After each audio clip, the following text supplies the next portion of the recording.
નમસ્તે, કેમ છો? જલસો પોડકાસ્ટના એક ઓર ફ્રેશ એપિસોડમાં આપનું સ્વાગત છે. હું આજે જે વ્યક્તિ સાથે વાત કરવા જઈ રહ્યો છું એણે આપણને બધાને ચા પીતા કરી દીધા છે.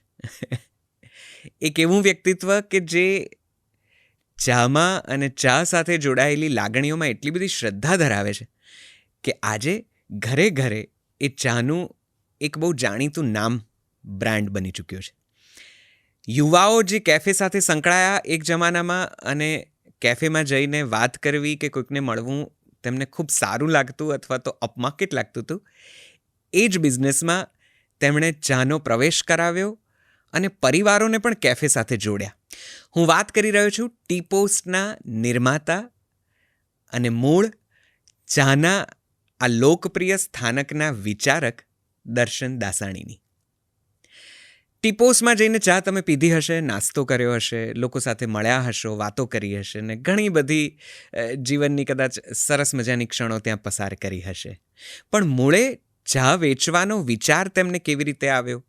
ચા સાથે જોડાયેલી આપણી ભારતીયતાની કે ગુજરાતીપણાની લાગણીને તેઓ કઈ રીતે સ્પર્શી શક્યા? કઈ રીતે આમ જનતા માટે એક લોકપ્રિય મીટિંગ એન્ડ ગ્રીટિંગ પોઈન્ટ બની ગયો, સ્થળ બની ગયું, તેની વાત આજે આપણને કરી રહ્યા છે. મારી સાથે ખૂબ દિલથી, ખૂબ પ્રેમથી આવકારો દર્શન દાસાણીને.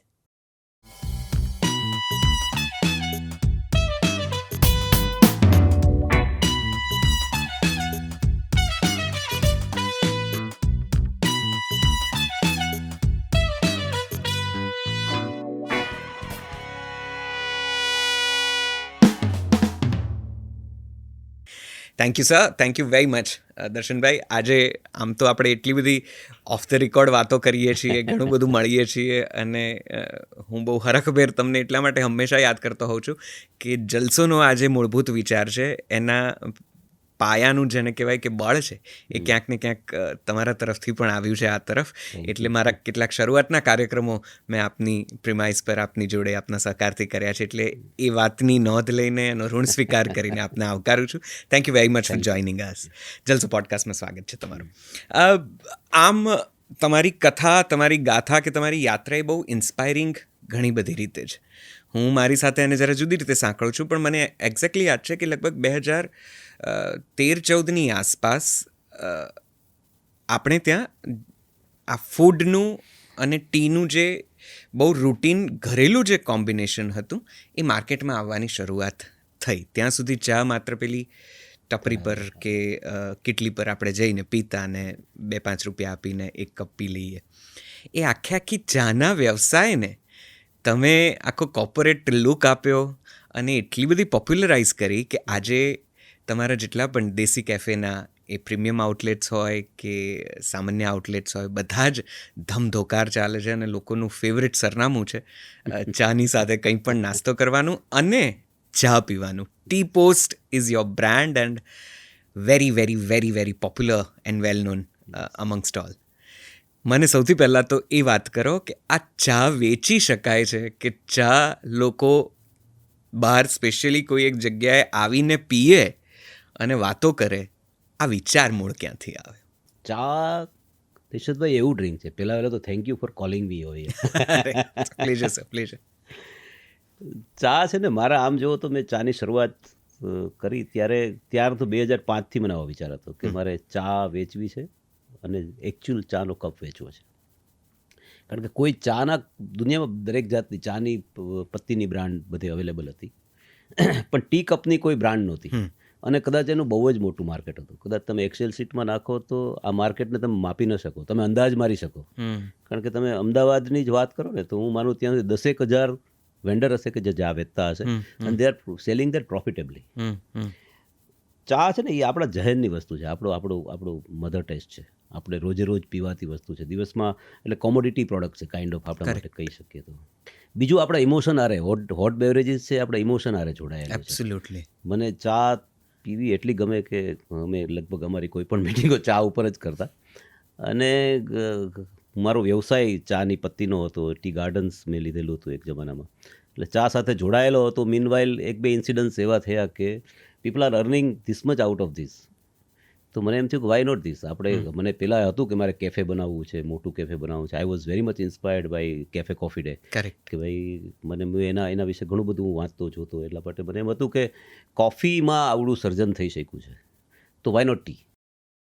કોફીમાં તમે એમ માનો કે ઇન્ડિયન હોટ બેવરેજીસ માર્કેટમાં જે હોટ બેવરેજીસ માર્કેટ છે એમાં ટી એન્ડ કોફી તે 2 આર કોમ્પોનન્ટ. તો એમાં કોફી છે 10% છે અને 90% ચા છે. મોર દેન 90% ટી છે જે હોટ બેવરેજીસ પીવાતું હોય એમાં. અને કદાચ શરૂઆતનો 2004, 5, 6, 7 વાળો ગાળો એવો પણ હતો જ્યારે CCDની સાથે સાથે બરિસ્તા અને આ બધા કેફેઝ આવ્યા અને કોફી પીવું ઓલ ઓફ એ સડન એક અપમાર્કેટ એકદમ પ્રીમિયમ કેટેગરીનો એક દેખાડો પણ થઈ ગયો અને લોકોને એવું પણ થયું કે અમે કોફી પીએ છીએ તો જાણે કે અમે કોઈક જુદા સ્તર ઉપર છીએ. એ વાત તમારા વ્યવસાયમાં પણ આમ જુદી રીતે આવી અને એને કોમ્પિટિશન પણ આપી. પણ કારણ એવું હતું કે પ્રીમિયમ સેગમેન્ટ હતું અને એને કોફીને પ્રીમિયમાઇઝ કરેલી હતી. રાઈટ. કોફી તમે પીવો તો it is as good as T. જેને પીવાય છે ઘરમાં પીવાય છે કોફી, જેમ ચા પીવાય છે એમ કોફી પીવાય છે. પણ એના એમ્બિયન્સીસ એવા ડેવલપ થયા કે લોકો એને પ્રીમિયમ ગણતા થયા. કરેક્ટ. એટલે આમ જુઓ તો હોટ બેવરેજીસ માર્કેટમાં બંને વસ્તુ સિમિલર છે. રાઈટ. પણ તમે એને અલગ લુક આપ્યો, that's why it become premium. Branding જ જુદું થઈ ગયું. બ્રાન્ડિંગ જ જુદી રીતે. ચા એટલે કેટલી અને કોફી એટલે કેફે. એટલે કેફે. હા. There is no tea cafe word in the market. Right. There is a coffee cafe market હતું. ટી કેફે માર્કેટ નહોતું. એટલે મને એવું થયું કે વાય નોટ ટી. જ્યારે લોકોને ચા આટલી ભાવે છે, લોકો ચાના આટલા એડિક્ટેડ છે માર્કેટમાં, લોકો ચા સાથે એટલા બધા જોડાયેલા છે, રાધર આમ જુઓ તો જોડાયેલા છે ચા સાથે, તો ચાનું કેમ કેફે ન થાય? ટી કેફે વર્ડ નામ તો મેં સાંભળ્યો નહોતો ત્યારે. મેં કીધું આ જ કરાય. આવડું માર્કેટ છે, મેં કંઈ ચાનું શોધ નથી કરી, પણ માર્કેટને ઓર્ગેનાઇઝ કરવામાં ડેફિનેટલી આપણે કંઈક ને કંઈક કરી શકીએ. તો મેં પેલું ટી કેફે 2013માં કર્યું વિથ ધ થોટ્સ કે ભાઈ આવા 100 કેફે કરશું આપણે ગુજરાત કે આપણા 4 ટી ડ્રિંકિંગ જેટલા સ્ટેટ છે એમાં. અને પેલું કાફે મેં 2013માં રાજકોટથી ચાલુ કર્યું. શરૂઆતમાં તો હું એમ કહું ને કે લોકો આવતા બીતા મારે ત્યાં, કારણ કે ચા રોડ સાઈડ પીવાતી જ વસ્તુ છે, એની દુકાન હોય એવું જ લોકો વિચારતા નહોતા.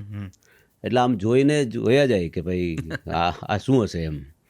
પણ ધીમે ધીમે આમ કોઈ માર્કેટિંગના પૈસા કે એવું તો કંઈ હતું નહીં અમારી પાસે ત્યારે, પણ એક કેપેક્સ નાખીને થોડું ઘણું અમે સ્ટોર બનાવ્યો હતો. પણ મેં એને થોડીક એસ્થેટિક લુક આપેલા હતા જે તે સમયે. પ્લસ બીજું મેં એના જે પ્રાઇઝ હતા એ રોડ સાઈડ ચાના જેટલા જ ભાવ રાખ્યા હતા. રાઈટ. ટી સાથેનો સ્નેક્સ જે માર્કેટમાં અવેલેબલ હતો એ જ પ્રાઇસથી હતો. એટલે વર્ડ ઓફ માઉથથી આ વસ્તુ લોકોમાં પ્રચલિત થઈ, લોકોના સુધી પહોંચી ગઈ. અને ધીમે ધીમે વિધિન 15 days મારા 200-250 ફૂટની જગ્યામાં પગ રાખવાની જગ્યા નહોતી. આવી હાલત થઈ ગઈ. એમાં મેં જે તે સમયે આપણને ઇન્ટરનેટ નહોતું મળતું, તો મેં ફ્રી વાઈફાઈ જે તે સમયે ઇન્ટ્રોડ્યુસ કર્યું. વાહ. તો that bring the crowd to me. Correct. This was the idea all of. So Tea Post એ વિચારી રાખેલો ટાઇટલ હતું, નામ હતું? હા, ઇટ વોઝ પ્રી ડિસાઇડેડ. 2011-12માં એવો વિચાર હતો કે આપણે ટી પોસ્ટ એને કેવું કેફે બનાવશું એવું વિચાર નહોતો, પણ brand name was pre decided કે ભાઈ ચાનું એક સ્થળ એવું કે આપણે જેમ પેલા આપણે ટપાલમાં લખીએ ને મુકામ પોસ્ટ કે ડેસ્ટિનેશન કાઇન્ડ ઓફ, તો ચાનું destination, it's a final destination for tea, આવું એનામાં ઉપરથી ટી પોસ્ટ બ્રાન્ડ અમે વિચાર. તો એટલે મૂળ વિચાર બહુ અદ્ભુત છે ચાનો કે ભાઈ ચા આમ ઘરની એટલી બધી રોજિંદી બાબત છે કે એના વગર ચાલે નહીં. અને બીજું કે આપણે એવું વિચારી ના શકીએ કે આ બજારમાંથી લાવીને કે બજારમાં જઈને પીવાય એમ. એટલે એ એટલી બધી એટલો બધો ઘરેલું વિચાર છે. બજારમાં જઈને તો પીતા જતા, પણ કોઈ સારી જગ્યાએ બેસીને પીવાય આવું નહોતું. There was a gap in the market. એટલે I am saying in a sense કે હા, બહાર નીકળ્યા હોઈએ ને તમને પેલું જઈએ ને જોઈએ વચ્ચે તો કેટલી પર ઊભા રહીને આખી જીપ ઊભી રહે, ઘર કરતા બહાર જાજી પીવે. હા એમ. પણ એ આખું યુથ જે ચા પીવા જાય, વાતો કરવા જાય, નાસ્તો કરવા જાય, સ્પેશિયલી આજે ટીપોસમાં જઈને ચા અને થેપલા ખાવા છે, એ વિચારે ઘરની બહાર નીકળે, એ I think it was a very innovative thought. શરૂઆતમાં તો લોકોને સ્વીકારતા ટાઈમ લાગ્યો, પણ ડેફિનેટલી લોકોને એમ થયું કે આ મને ગમે એવું કંઈક છે. રાધર તમે કોઈ બીજા સ્ટોરમાં જાઓ, કોઈ કેફીના સ્ટોરમાં જાઓ, તો તમે જાગ જમાળમાં અંજાઈ જાઓ પણ તમને પોતાપણું ન લાગે. મેં કાયમ એવું મારે કેફેની ડિઝાઇન કરી છે કે it looks your own. Right. અને આજે બ્રાન્ડ મારું સક્સેસ છે લોકોએ લીધેલું પોઝેશન છે. રાઈટ. રાધર મેં કોઈ એવા માર્કેટિંગ એફર્ટ કર્યા નથી, પણ લોકોને પોતાનાપણું લાગ્યું છે, that's why brand is created. ને તમારી બહુ જ સાચી વાત છે. મને યાદ છે કે કેફે કોફી ડેમાં જ્યારે અમે શરૂઆતમાં જતા ત્યારે બહુ આમ અળગું લાગતું. એમ થતું કે આ કપ અહીં મૂક્યો છે You can't પકડાય. attach with the યસ, આટલી બધી ફેન્સી ચેર્સમાં એ વખતે તો ક્યારેય બેસવાનું થતું નહોતું. ત્યારે એમ થતું હતું કે પગ આવી રીતે રખાય અને આ જઈને કહેવાય પેલું જોઈએ છે એમ મગાય. અમારામાં લોકો એટલા બધા પોઝેસિવ છે આજે કે 5 રૂપિયા વધારીએ તો લોકો રાડું પાડે છે. રાઈટ. એમ કહે છે કે શેના વધારો છો તમે? અરે હું એને કહું, અરે આ કંપની જે નથી પોસાતું. તો દર્શનભાઈ, શરૂઆતની સ્ટ્રગલ્સ વિશે વાત કરો. આ આખું આમ તો તમારો એ વખતનો વ્યવસાય કદાચ કન્સ્ટ્રક્શન્સ કે ઇન્ફ્રાસ્ટ્રક્ચર ઉપરનો રિયલ હતો. એસ્ટેટમાં મેં ઘણું કામ કર્યું છે જે તે સમયે, પણ જે દિવસથી હું ચામાં એન્ટર થયો છું તે દિવસથી ચા સિવાય મેં કાંઈ નથી કર્યું. ચા પીવડાવતા થયા ત્યારથી મકાનો બાંધવાના બંધ કરી બાકી બધું બંધ કરી દીધું છે. અને 2005 થી ઓલમોસ્ટ હું ચામાં છું, 5-6 થી. સ્ટાર્ટેડ વિથ એક ગાર્ડન લીધો, જે બધાને ખબર છે, તમને ખબર છે. એક ગાર્ડન લીધો, ગાર્ડન ચાલ્યો નહીં મારાથી, પાછો જેનો હતો એને આપી દીધો, લોસ્ટ ઓફ નુકસાની કરી. પછી અમે ચાનું પેકેજિંગ ચાલુ કર્યું. It was going very good. પણ એક મગજમાં કીડો હતો રિટેલ કરવાનો, અને સિન્સ બિગિનિંગ હતો કે ભાઈ આપણે કંઈક રિટેલ કરવું છે, કારણ કે રિટેલ માર્કેટ વોઝ બૂમિંગ. જે તે સમયે એવું વિચારતા કે ઇન્ડિયાનું ફ્યુચર રિટેલ છે. 2005-10 પછીના જે હતા ને ત્યારે આવા બૂમિંગ આવતા કે ઇન્ડિયાનું ફ્યુચર રિટેલ છે. ત્યારે બિગ બજાર વોઝ ઇન ધ માર્કેટ, આ બધા નવી ચેઇનો, Shoppers Stop was in the market, આ બધા રિટેલ્સ નવા ખુલતા હતા. Mall concept was coming upcoming. Mall 7 થી 15 વર્ષ પહેલા કોઈ મોલ્સ નહોતા. કોઈ નહોતા. યસ. હા, એટલે ત્યારે આ બધી વસ્તુઓ નવી આવતી હતી, એટલે માર્કેટ કન્વર્ટ થઈ રહ્યું હતું. આમ જો માર્કેટની કલ્ચર બદલી રહ્યું હતું. બરાબર. જે ટ્રેડિશનલ શોપ્સમાંથી લોકો ઓર્ગેનાઇઝ તરફ વળતા હતા, અને ઘણી બધી વસ્તુઓ અનઓર્ગેનાઇઝ ટુ ઓર્ગેનાઇઝ થઈ રહી હતી. રાઈટ. એમાં આપણી સામે આપણે જોઈએ તો એક જમાનામાં આપણે ફોનથી ટિકિટ બુક કરતા, રાઈટ. કે ફ્લાઇટની ટિકિટ હોય કે ટ્રેનની ટિકિટ હોય તો આપણે એજન્ટથી કરતા, કરેક્ટ. જે અનઓર્ગેનાઇઝ માર્કેટ હતું. બિલકુલ. આપણે એના પછી મેકમેટ્રિપ્ટર યાત્રા.com વળી ગયા, આપણે આવી ઘણી ગોવા એબીબુમાં. એટલે આ બધા માર્કેટો અનઓર્ગેનાઇઝ ટુ ઓર્ગેનાઇઝમાં કન્વર્ટ થઈ રહ્યા. Taxi market was 100% unorganised. Right. કે જેમાં આપણે કોઈને ફોન કરીને બોલાવવા પડે, એ જે ભાવ કે આપણે લેવા પડે, આપવો પડે. There was no transparency in the pricing also. બરાબર છે. એ પછી Taxi For Sure was one of the venture. Yes. જે પછી રહેતા એ ઉબેર થઈને આવ્યું કે ઓલા થઈને આવ્યું, કે આ બધી વસ્તુઓ ઓર્ગેનાઇઝ થઈ રહી હતી. બરાબર છે. આ દરમિયાન મને એમ થયું કે this market is also existing. જે આ બધા માર્કેટો જે એક્ઝિસ્ટ કરતા હતા, એમ ચાનું એક એવું માર્કેટ હતું કે જે એક્ઝિસ્ટ કરતું હતું માર્કેટમાં. There was a big volume in the market, પણ કોઈ ઓર્ગેનાઇઝ પ્લેયર કોઈ હતો નહીં. એટલે આઈ ટ્રાઈડ કે વાય નોટ ધીસ માર્કેટ. એટલે મેં પહેલા તો આ માર્કેટ જે ચાલુ કર્યું ત્યારે મેં 3 વસ્તુનો મારા દિમાગમાં રાખી હતી કે where is the gap in the market. આપણે કંઈક નવું કરવું હોય તો ગેપ ગોતીને જ કરવું પડે, કે એ ગેપ તમે પૂરી ના આપો તો જ થાય. ટી સ્ટોરમાં સૌથી મોટો ગેપ હતો, there was a lack of hygiene. તમને ચાની દુકાને જવું છે, ચા પીવી છે 100%. તમે ચા એટલે પીવો છો કે ગરમ છે? કદાચ આ વસ્તુ ઠંડી હોત તો ન પીત, કારણ કે તમને બીક લાગત કે હું ક્યાં આમાં માંદો પડી જઈશ તો. આ તો ગરમ છે એટલે તમારા દિમાગમાં એવું છે કે આ પીવાય. તમે કોઈ અનહાઇજેનિક જગ્યાએ જઈને પીતા જે તે સમયે કે હજુ પીવો છો, પણ એ ગરમ છે એટલે પીવો છો, પણ there was a lack of hygiene at the store. Right. બીજું, એમ્બિયન્સ વોઝ નોટ ગુડ. તમારે સ્કૂટરની ઘોડી મારીને એના ઉપર બેસીને ચા પીવું પડે. તમને બેસવા માટે કોઈ સારી જગ્યા નહોતી. ચા છે ને એવી વસ્તુ છે કે લગભગ તમે ક્યારેય એકલી પીધી નહીં હોય. અત્યારે ચા આવી તો હું તમે રાહ જોતો હતો તમે આવો પછી પીએ. એટલે ચા, કોફી કદાચ એકલી પી શકાય, ચા એકલી પીવી ટફ છે. સો ટ્રુ, સો ટ્રુ, સો ટ્રુ. એટલે તમે 2 જણા ભેગા બેસીને પીવી હોય ને તો you need some convenience. Yes. તમારે સામસામું બેસીને કંઈક વાતો કરવી હોય તો ચાના કપ સાથે વાત કરવી હોય તો યુ નીડ સમ કન્વિનિયન્સ. તો એના માટે બેસવાની કોઈ જગ્યા નહોતી. બરાબર છે. એટલે આ વસ્તુઓ, there was a gap in the market. તો વોટ આઈ સ્ટાર્ટેડ કે ભાઈ let's make a small shop, અને આ બધી વસ્તુઓ એમાં પૂરીએ, અને with the same price what the market is going. માર્કેટમાં જે ભાવ છે એ ભાવ જ આપણે આપશું. એટલે આના માટે મેં ઇનિશિયલ સર્વે પણ કરાવેલા હતા કે ભાઈ એ લોકો શું કરે છે, કેવી રીતે કરે છે. કારણ કે બિફોર દેટ મને ચલાવવાનો કોઈ એક્સપિરિયન્સ નહોતો, પણ એક પેશન હતું કે ભાઈ આ થાય એવું છે, this a doable market. Right. Lots of hurdles આવ્યા આ બધી વસ્તુઓ કરવામાં, કે ભાઈ ઇનિશિયલ લોકો સ્વીકારતા પણ નહોતા. લોકોને સ્વીકારવા માટે થઈને અમારે એના સુધી પહોંચવું, it was a tough task કે ભાઈ આ અમે એ જ ભાવે છીએ, આ છે, નુકસાન એ આવતા હતા, આમાં બધી વસ્તુ હતી. પણ એટ ધ એન્ડ એક વખત એવું થયું કે ના, આ લોકોએ સ્વીકાર્યું છે, અને લોકોને ખબર પડી છે કે ના આ વસ્તુ આપણે જે જોઈએ છે એ જ છે. એટલે this was the initial phase what I am talking about. તો પછી એમાં આપણો જે બહુ જ ઘરેલું ગુજરાતી નાસ્તો છે, લાઈક થેપલા, આપણે જે હમણાં વાત કરતા હતા કે દૂધીના મુઠિયા કે હાંડવો, કે આ બધી જે આઇટમ્સ એની સાથે તમે જે સેલ કરવાનું, એ શરૂઆતથી જ વિચાર હતો કે મને છે ને પહેલેથી મને બહુ આમ ફોરેનના નાસ્તાઓ મને બહુ એટ્રેક્ટ નથી કર્યા. રાધર પીઝાએ મને મને અત્યાર સુધીમાં મેં ટોટલ ગણો તો આખો પીઝા નહીં ખાધો હોય કે મેં કોઈ દિવસ બર્ગર ખાધા હોય એવું મને યાદ નથી રાધર. કારણ કે મને ટેસ્ટ શૂટ નથી થયા રાધર. ખબર નહીં બીજા બધાને થાય છે, ઇટ્સ અ ગુડ ફૂડ, એવું નથી કહેતો. પણ જે આપણા ટ્રેડિશનલ ફૂડની જે મજા છે ને, કોઈ પણ એરિયાના, not I am talking about Gujarati food, તમે મહારાષ્ટ્રીયન ટ્રેડિશનલ ફૂડ, મને કોઈ એવું કીધું છે કે ઇન્ડિયા ઇઝ અ કિચન. આ શબ્દ મને બહુ ખૂચેલો શબ્દ છે, મને બહુ ગમેલો શબ્દ છે. આમ જુઓ તો કે આપણો ભારત દેશ છે ને, એ તમે બીજા કોઈ પણ કન્ટ્રીઝમાં જાઓ તો એના ફૂડ છે ને યુનિફોર્મ છે. રાઈટ. તમે એક ખૂણેથી બીજા ખૂણે જાશો તો ધેર ઇઝ નો ચેન્જ. તમે ભારત દેશમાં આખું ભારત ભ્રમણ કરશો ને તો દુનિયાભરના ટેસ્ટ છે. તમે ગુજરાતમાં જ ભ્રમણ કરશો તો તમે કચ્છમાં જાશો તો અલગ હશે, રાજકોટ જાશો તો અલગ હશે, ઉના જાશો તો અલગ હશે, આમ સુરત જાશો તો અલગ હશે. કારણ કે India is a big kitchen. Right. અને આ વસ્તુ મારા દિમાગમાં ઘૂસેલી હતી કે ભાઈ આપણે ટ્રેડિશનલ ટેસ્ટને કેમ ઓર્ગેનાઇઝ ન થાય. અને ટ્રેડિશનલ ટેસ્ટને ઓર્ગેનાઇઝ કરવો ને is a very tough task. કારણ કે તમારા દિમાગમાં એક ટેસ્ટ છે, એ મારે તમને આપવાનો છે. રાઈટ. મારે એ તમને આપવાનું છે કે જે તમે ઓલરેડી તમારા દિમાગમાં છે. પીઝા તમારા દિમાગમાં નથી. તમને હું જે આપીશ એ તમે ખાઈ લેશો. તમે જે હશે, તમને એવું નથી કે ભાઈ આ પીઝા કેવો હોવો જોઈએ એ તમને નથી ખબર. મારા નાસ્તાઓ જે થેપલા છે તમને ખબર છે કે થેપલા કેવા હોવા જોઈએ. હું ગોળમાંથી જરા કંઈ આગળ પાછળ ખૂણો નીકળે તો તમે કહો ધીસ ઇઝ નોટ ગુડ. પાતળામથી સહેજ જાડું થઈ જશે તોય લોકો બોલે છે. કારણ કે this a mother taste. Right. પણ આનું માર્કેટ મોટું છે, પ્લસ આનું એટેચમેન્ટ મોટું છે. લોકો આ વસ્તુથી એટેચ બહુ થશે. તમે આ બધી બીજા બધા બ્રેકફાસ્ટ છે કે જે કાંઈ હોય, જે ચા સાથે લેવાતી વસ્તુ, અમે લગભગ ચાને ફરતે રહ્યા છે. જે કહે છે કોઈ પણ સ્નેક્સમાં ચા સાથે લેવાતી વસ્તુઓ અમે જનરલી ટ્રાય કરી છે.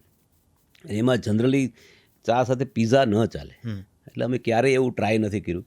રાધર વચ્ચે હવે તો આ સાઇઝના મુજબ અમારે બધી ટીમ હોય, કોઈ એમ કીધું કે આપણે બર્ગર કરવું, થોડા સ્ટોરમાં કરેલા પણ ખરા. પણ વન્સ ફાઇન મોર્નિંગ મને સવાર ઉઠીને એવું થયું કે આ મારો ટેસ્ટ નથી રાખવા, તો મેં ફિગર જોયા વગર કીધું કે આને કાઢી નાખો, આ મને નથી શૂટ થતું એમ. એટલે રાધર એ આપણો ટેસ્ટ જ નથી. રાધર આને આપણા ઓલા સાથે શૂટ નથી થતું. તો દેશી નાસ્તા છે ને, એ આપણા લોહીમાં છે.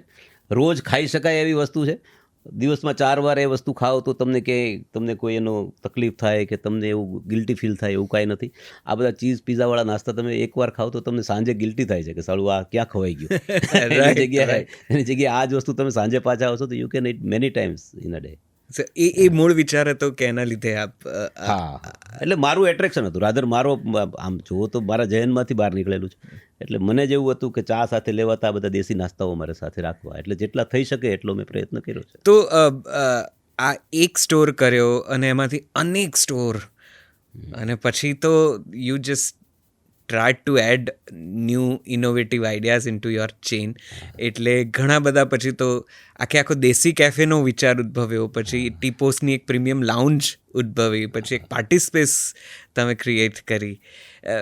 પણ આ એકમાંથી, એટલે હું ત્યાં સુધી આવું એ પહેલાં મારે એ જાણવું છે કે આ એકમાંથી અનેક થવાની યાત્રા કેવી રહી? કેવી રીતે લોકોએ પછી એને એક ડિસ્ટ્રીબ્યુટરશીપની જેમ લીધી, અને કઈ રીતે you expanded the entire idea? પહેલી દુકાન મેં કરીને ત્યારે જ મારા દિમાગમાં એવું હતું કે મારે આના મલ્ટિપલ સ્ટોર્સ કરવા છે. અને મલ્ટિપલ સ્ટોર્સને દિમાગમાં રાખીને જ પહેલી દુકાન કરી હતી. એટલે પહેલે દિવસે જ મેં સિસ્ટમ, પ્રોસેસ, તે બધાનું અમે ચાલુ કરેલું હતું. ક્યારેય એવું નહોતું કે આ એક દુકાન કરીને આપણે સ્થિર થઈ જવું છે કે સ્થાયી થઈ જવું? અધરવાઇઝ બહુ જ ચાલી હોય ને બીજી દુકાન ન થઈ હોય તો પેલી બંધ કરી દેવી. આ સુધીના ડિસિઝન હતા ઓહો, કે જો મલ્ટિપલ લેવલે જઈ શકીએ તો જ આ કરવું છે, અધરવાઇઝ નથી કરવું. So it was a very well clear idea હતો. It was very clear. હા, કે ભાઈ આની 100 શોપ કરવી છે આપણે, અને 100 શોપ કરી અને એને ફ્રેન્ચાઇઝ અને કંપની ઓન સ્ટોર કરીને આપણે ચલાવવા છે. અને ગુજરાતના ફલકને જ વિચારેલું હતું જે તે સમયે મેં, કે ગુજરાતમાં જ આપણે 100 શોપ અલગ અલગ એરિયામાં કરશું આને. અને એક દુકાન ચલાવવી એવું કોઈ લોજિક નહોતું. એટલે પહેલી જ દુકાન મેં વિધિન 2 months કોઈને ફ્રેન્ચાઇઝી આપી દીધી, અને I went for second shop, third shop મેં ચાલુ કરી દીધી આના ઉપરથી. એટલે once the idea was clicked, તો આઈ વોઝ વેરી ફાસ્ટ કે ભાઈ આને આપણે મલ્ટિપ્લિકેશનમાં જવું જોઈએ, કારણ કે તો જ તમે કોપઅપ કરી શકો લોકોને. Right. એટલે હજુ તમારા વિચારમાં પહેલા સ્ટોરની વાત આવતી હોય ને ત્યાં મેં બીજો સ્ટોર આપ્યો હોય, બીજા સ્ટોરની વાત આવતી હોય તો મેં 5 સ્ટોર બીજા આપ્યા હોય. તો this was the speed at that time. પછી તો આઈડિયામાંથી આઈડિયા અને એક્ઝિક્યુશનમાંથી બીજા એક્ઝિક્યુશન કરતા ગયા. તો લોકોને માટે આમ જુઓ તો લોકોની હેબિટ્સ જ ઓબ્ઝર્વ કરેલી હતી મેં, કે બહુ જ તમને ઓર્ગેનાઇઝ વેમાં ચા પીવી તમારું કામ નથી. રાઈટ. લોકોને ચા સાથે ગોસિપ જોઈએ છે, લોકોને ચા સાથે વાતો કરવી છે, લોકોને ચા સાથે બેસવું છે. રાઈટ રાઈટ લોકોની રિક્વાયરમેન્ટ હું સમજતો હતો રાઈટ. કે ભાઈ મારી નાની જગ્યામાં લોકો આવે છે, પણ એ લોકો કાં વધુ ક્રાઉડના હિસાબે લોકોને બહાર નીકળવું પડે છે, અથવા તો બધા પૂરા સમાધાનથી આ બધા ઇસ્યુ હતા. એટલે મેં રાજકોટમાં એક જગ્યા, મેં 700-800 વાર જગ્યા હતી, મને એમ થયું કે આમાં કંઈક ઓપન જેવું બનાવીએ. ત્યારે ઓપનનો કોઈ કન્સેપ્ટ હતો જ નહીં, બિલકુલ નહોતો, ક્યાંય જ નહોતો. ક્યાંય નહીં. મેં ઇનફેક્ટ એ ગાળો હતો જ્યારે પેલા એમ્બિયન્સ માટે ખાસ લોકો જતા. હા, અંદરના ઇન્ટરનલ ડિઝાઇન કેવી છે, ઇન્ટિરિયર ડિઝાઇન કેવી છે, એનું એમ્બિયન્સ કેવી છે, એ વાત એટલી બધી હાવી થઈ ગઈ હતી કે લોકોને ચા કોફી કે નાસ્તો કદાચ મીડિયોકર મળશે તો ચાલશે, પણ બેસવાની જગ્યા બહુ સુંદર છે, એટલે જવું. એટલે 2018માં મેં રાજકોટમાં પેલું કેફે 800 વાર જગ્યા એક મેં લીધી. જેની પાસેથી જગ્યા લીધી હતી એમણે પણ વિચાર એમ કે આવડી મોટી થોડી હોય, 800 વાર એટલે આમ જો તો 7,500 ફૂટ જગ્યા થઈ. તો મેં પેલી બનાવી અને મેં એને સ્ટાર્ટ કર્યું. મેં લગભગ બનાવતા 6-1 મહિના લાગ્યા હતા. બનાવતો ગયો, એમ ડિઝાઇનિંગ કરતો ગયો, અને કેવું હોવું જોઈએ, કેવું ફીલ કરવું જોઈએ, એના 3D બનાવીને અમે જોતા હતા ડિઝાઇનર સાથે. પછી રિયલાઇઝ થયું કે આ જ ડુએબલ મોડલ છે. રાધર આમ જુઓ તો, કારણ કે પરિસ્થિતિ એવી થતી કે રાત્રે 9 વાગ્યાથી I had to switch off my phone, કારણ કે લોકો મને ફોન ડાયરેક્ટલી કરતા કે મને આમાં જગ્યા કરાવી દો. એટલે એક લેવલ પછી 2-3 મહિના પછી એવી પરિસ્થિતિ થઈ કે the negativity started of that shop, કે ત્યાં જાઓ જગ્યા નથી મળતી. એટલે મારે એ કેફેને બીજી બાજુની 1800 વાર જગ્યા લઈ અને એને મર્જ કરવું પડ્યું, જગ્યા લઈ અને મોટું બનાવવું પડ્યું. રાધર હું લોકોના ટ્રાફિક સામે હું કોપઅપ નથી કરી શકતો. એટલે મારે એને ના પાડવી પડતી. ના કેમ, કોઈ બેઠા છે એને તો ઉઠાડાતા નથી. અમારે ત્યાં તમને કોઈ એવું નહીં કે ભાઈ તમારું નાસ્તો પતી ગયો તો તમે નીકળો હવે, આવું શક્ય નથી મારે ત્યાં. તમે સવારથી સાંજ સુધી બેસો તો અમારે કોઈ ના પાડવાવાળું છે નહીં. It's a purely a hangout place, જે લોકો કોઈ પણ લેવલના લોકો કોઈ પણ સમયે કોઈ પણ બેસી શકે એવી જગ્યા છે. તો લોકો ચીલ મારવા આવે છે, એને હું એમ ન કહી શકું કે તમે, એટલે મારે એને મેં ડબલ કર્યું, મોર દેન ડબલ મેં બનાવ્યું ત્યાં. અને પછી એના પછી બીજું જામનગર કર્યું, આવી ઓપન સ્પેસ. જામનગરમાં મેં પહેલી વાર કર્યું ત્યારે મને ઘણા બધા લોકોએ કીધું કે આ જામનગર માટેનો ટેસ્ટ જ નથી, તમે આ જે વિચારો છો એ.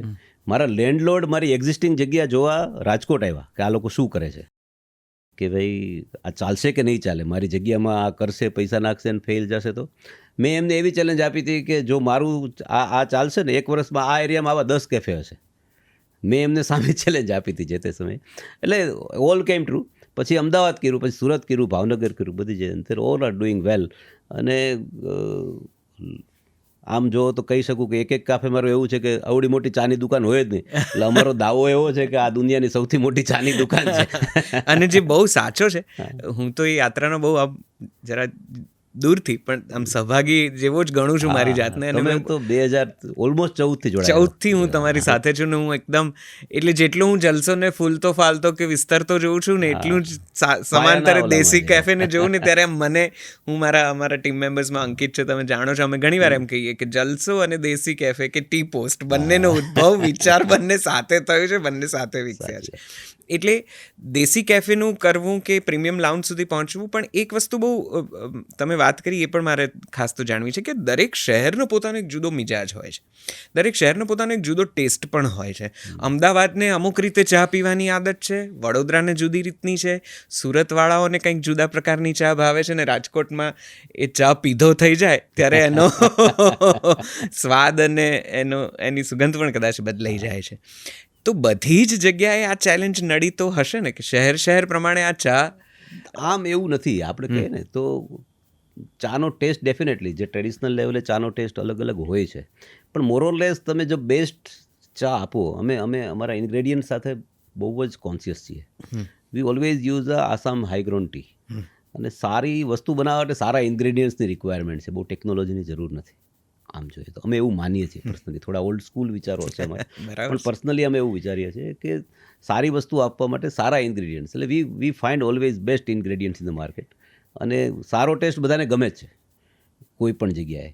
ગુજરાતનો મોરોલેસ ટેસ્ટ સિમિલર છે આમ જુઓ તો. જે મેઇન ગુજરાત, રાજસ્થાન, મહારાષ્ટ્ર અને MP, અચ્છા આ 4 સ્ટેટનો મોરોલેસ ટેસ્ટ ઇઝ સિમિલર. એમાં અમે સારામાં સારો ટેસ્ટ, કારણ કે અમે દરેક જગ્યાએ જઈને, કારણ કે મારા બિઝનેસની જે એનું હાર્ટ છે ને, જેનું હાર્ટ કહેવાય એ કન્સિસ્ટન્સી છે. I can't change my taste as per the reason. Right. હું જે વસ્તુ રાજકોટમાં આપું છું, હવે અમદાવાદ આવીને મારો ટેસ્ટ વોલ્યુમ સેટ ન કરી શકું, કારણ કે everything is on base of SOP. Correct. એનું કંઈ બનાવવાનું, ટેસ્ટિંગનું કંઈ અમારા સ્ટોર ઉપર શક્ય નથી. જે એની પ્રોસેસ છે એ પ્રોસેસ ડિઝાઇન કરેલી છે, એ મુજબ લોકોએ બનાવવાનું છે. એ પછી હું બનાવું, તમે બનાવો, કે કોઈ પણ બનાવે, એક જ વસ્તુ બનવાની છે. તો અમે ટેસ્ટને ચેન્જ, પણ we always try to give the best taste, અને જે લોકોએ સ્વીકારી છે. એટલે ટેસ્ટના એવડા કોઈ ઇસ્યુ આવતા નથી આવતા. એટલે રાજકોટવાળા સહેજ જાડી માગે ને અમદાવાદવાળા સહેજ પાતળી. બધાને જાડી ચા ભાવે જ છે. કોઈ ઇલાયચીનું કે અને કોઈ કાદુનું કે, એ વેરિએશન છે જ આપણામાં, ઘણા બધા વેરિએશન છે આપણામાં. પણ આમ જોવો તો બધાને આપણી ચા ભાવે છે. High fat milk is our basic need. Right. આમ જોવો તો ગુજરાત અને મહારાષ્ટ્ર, એની બેઝિક નીડ છે હાઈ ફેટ. આપણે 6.5 ફેટના દૂધની ચા પીએ છીએ. રાઈટ.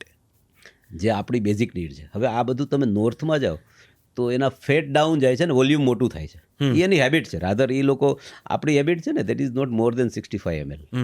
હવે તમે નોર્થમાં જાઓ તો દેટ ઇઝ મોર દેન મોટો કપ આપે છે. મોટો કપ છે, પણ એ પાતળી ચા હોય. હા, પાતળી ચા. હા, પણ ઓલ્સો હું તમને એ કહું કે એ લોકોને આપણી ચા વધુ ભાવે છે, પણ અવેલેબિલિટી ઇઝ આ ઇસ્યુ, કારણ કે એક ટ્રેડિશન સેટ થઈ ગયું છે. હું બસ આ સવાલ પર આવતો હતો કે ચાની કેટલી વેરાયટીઓ તમે as tea lover, as tea seller or tea maker also.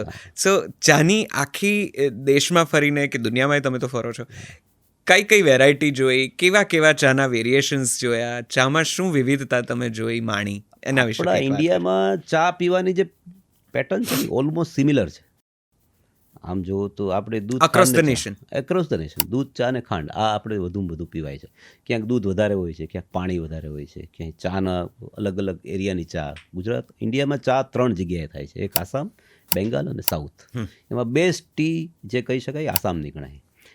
તો આ અલગ અલગ પ્રાંતની ચા બધી જગ્યાએ અલગ અલગ જગ્યાએ વપરાતી હોય છે. બધાના ટેસ્ટ સેટ થયેલા છે. Assam tea is the best amongst all. આમ જુઓ તો price wise, quality wise, anyway તમે જે સારામાં સારી ક્વોલિટી, સારામાં સારી બ્રાન્ડનું પેકેટ ખોલો તો it is always Assam T. પણ એનું જે મેકિંગ છે ને, એ ઓલ ઇન્ડિયામાં ઓલમોસ્ટ સિમિલર છે. એનું તમે ચા, ખાંડ અને દૂધ આ જ છે. ઇન્ડિયાની બહાર જાઓ, વેન્યુ ચા છે ને સૌથી વધુ પીવાતી હોય તો ચાઇનામાં છે. અચ્છા. અને ચાઇનામાં ચાને ધર્મ માને છે. આમ જુઓ તો તમે એને એટલે કહી શકું કે હું મારા બીજા બિઝનેસના અનુસંધાને હું ચાઇના ખૂબ ગયો છું. તો એ લોકોના સેન્ટર ટેબલ ઉપર ચાની આખી એસેસરીઝ પડેલી છે. એમાં ચા ગરમ કરવાનું induction, it is inbuilt in the table. Yes. ચાની અલગ અલગ flavours that is within the tables. એ લોકો મિલ્ક વાપરતા નથી યુઝ કરતા. અને ચાના પણ અલગ અલગ પ્રકારો છે. ચાની આપણે કેમ ચાની ભૂકી જ હોય છે, એમ ત્યાં ચાના અલગ અલગ વેરાયટીઓ હોય છે એની પાસે. એક દુકાનમાં જો ચા મળતી હોય, 300-400 ફૂટની શોપ હોય, તો એમાં લગભગ 101 પ્રકારની ચા મળતી હોય. એનું વિવિંગ હોય છે, ચાની પત્તીઓનું વિવિંગ હોય છે. મારી પાસે એને એક બોલ બનાવે, તમે જેવું ગરમ પાણીમાં નાખો તો એ ફ્લાવરિંગ થાય આખું. And they are very found of T. અને જો તમે ચાની ના પાડો ને તો એમને ખોટું લાગી જાય. તમને ચાલુ મારા તો જો હું કોઈ શોપિંગના ઓલામાં જતો હતો ત્યારે હું એમ કહું કે ના, આઈ ડોન્ટ લાઈક, તો મારું કામ અટકી જાય. એટલે મારે પીવી જ પડે, ભાવે કે ન ભાવે પછીની વાત છે. એટલે એની સાથે કોપઅપ કરવા માટે તમારે ચા પીવી પડે. અને ઓલ ધ ટાઈમ એ લોકો અલગ અલગ વેરાયટીની ચા પીવે. એટલે આપણો ટેસ્ટ મોરલેસ બધે સિમિલર છે, પણ એ લોકોના ટેસ્ટમાં ઘણા બધા વેરિએશન છે. રાઈટ. પણ એ લોકોની એક જ વસ્તુ છે કે એ લોકો ચામાં tea leaves and hot water, they use nothing else. Correct. એટલે ચા એની લાભદાયક વધુ છે, કારણ કે એન્ટીઓક્સિડન્ટ છે. રાઈટ. આપણે ચાને થોડીક મીઠી, શુગર વધુ વાપરીને આપણો ટેસ્ટ થોડોક આપણે અલગ બદલી નાખ્યો છે. પણ એ લોકોની હેલ્થ સાથે જોડાયેલી વસ્તુ છે. એટલે એ રિયલ એન્ટીઓક્સિડન્ટ તરીકે એ લોકો વાપરે. અને ઘણી બધી હવે તો ચાના રોટલાઓ મેં જોયા છે, લોફ બનાવે, ચાના લીવ્સનો લોફ બનાવે, જે આપણો રોટલો બને ને સાઇઝનો, પછી એવરી ટાઈમ તમે ચા બનાવો તેમાંથી સહેજ બટકું કરી અને તમારે ચાના પાણીમાં નાખવાનું અને that is comes out. Oh, એની અલગ અલગ ફ્લેવરો હોય બધી વસ્તુની. એટલે many kinds of teas are there. So South Asians જેટલું પણ રિજન છે આપણું, ચાઇના હોય કે ઇન્ડિયા હોય, eastern part of eastern part of that, Bangladesh, Pakistan, આ બધી જ જગ્યાએ લગભગ આપણા બાંગ્લાદેશ તો સબકોન્ટિનેન્ટ, આપણા જેવું છે. બાંગ્લાદેશમાં તો એવું આપણા સબકોન્ટિનેન્ટમાં બધે સરખું. હા સિમિલર છે. ચાઇના એક અલગ વસ્તુ છે અને ચાઇના આમ જો તો આમ કહેવાય છે ત્યાંથી જ આવી છે ચા. ત્યાંથી જ આવેલી છે, પણ એ લોકોનો ચાનો શોખ અલગ લેવલનો છે. આપણું ડ્રિંકિંગ પેટર્ન અલગ છે. એ સિવાય બીજા કયા દેશોમાં ચાનું બધે ઓલ વર્લ્ડમાં અત્યારે ટી કન્વર્ઝન થાય છે. એવું નથી કે નથી, દુનિયા બધામાં ચા ગમે છે. અમને અત્યારે ઘણા બધા કન્ટ્રીઝમાંથી, અત્યારે અમે દુબઈમાં હમણાં 3 સ્ટોર કર્યા છે, તો we are getting a tremendous response in Dubai. આમ જો તો એટલે અમને કલ્પના નહોતી એની બહાર આવે છે. ત્યાં થેપલા ને સમોસા બધું કરું. People are crazy about it. પણ પણ Indians are everywhere. Right, where Indians are there, અમારી ચા તો ત્યાં છે. બરાબર. બાકી બીજા બધા કન્ટ્રીઝમાં ચા જે પીવાતી હોય, આપણે ઇન્ડિયન ટી જ છે. મેઇન જે માર્કેટ છે ચાનું એ ઇન્ડિયન છે. આફ્રિકાના કોઈ પાર્ટમાં ચા ઉગે છે. તો જે દાર્જિલિંગ ટી છે કે આ બધી ચા છે ને, એ આપણો ટેસ્ટ નથી બેઝિકલી.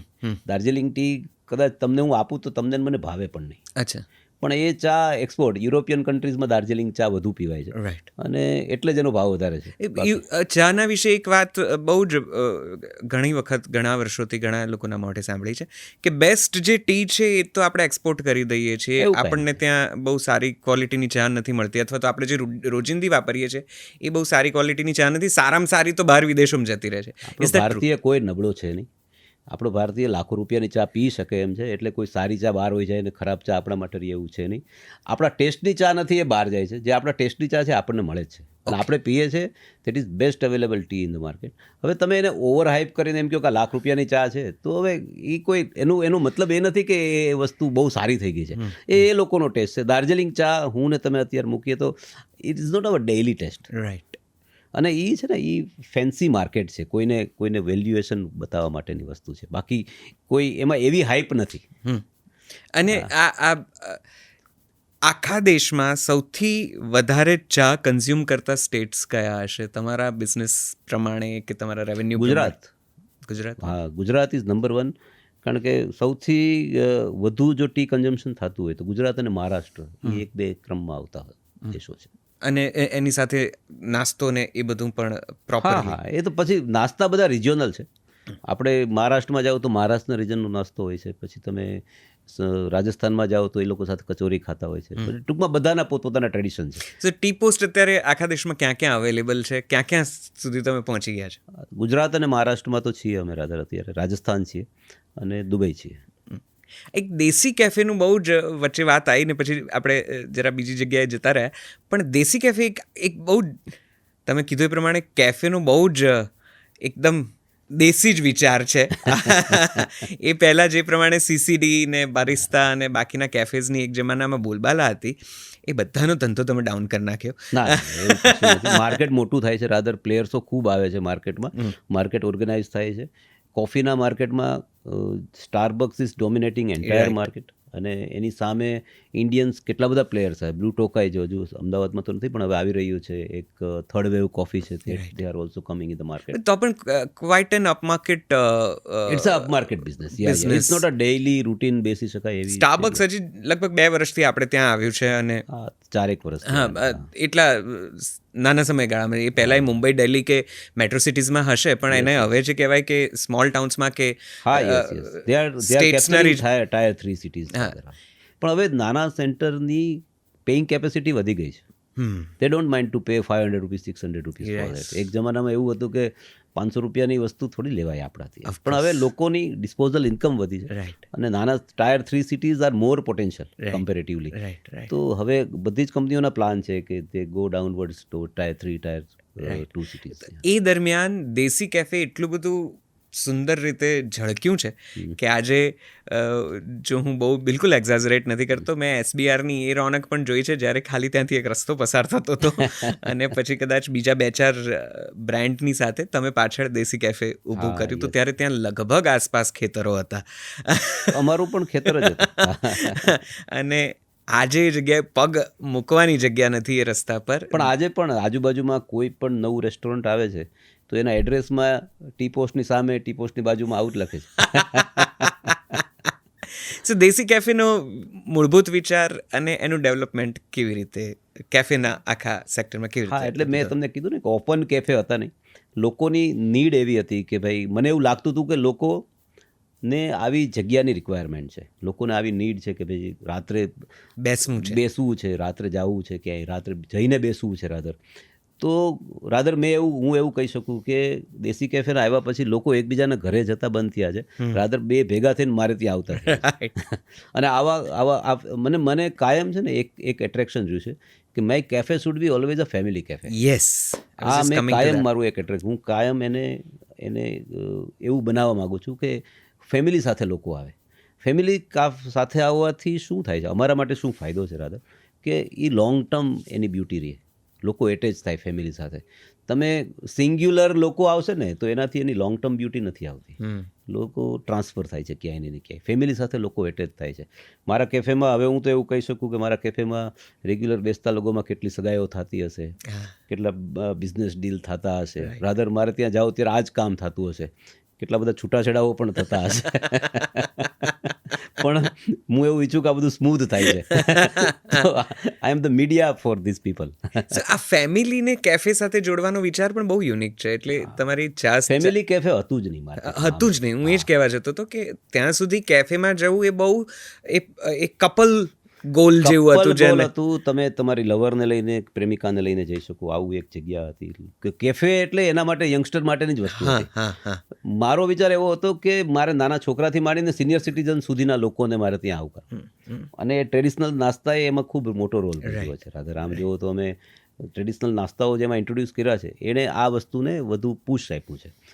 એટલે મારે ત્યાં મેં વ્હીલચેર પણ રાખી છે કે જે સિનિયર સિટીઝન્સ કોઈ આવે તો એને વ્હીલચેર પણ મળે, અને નાના બાળકો આવે તો એને પણ મજા આવવી જોઈએ. આવું અમે ઓવરઓલ એટમોસ્ફિયર આપવાનો પ્રયત્ન કર્યો છે.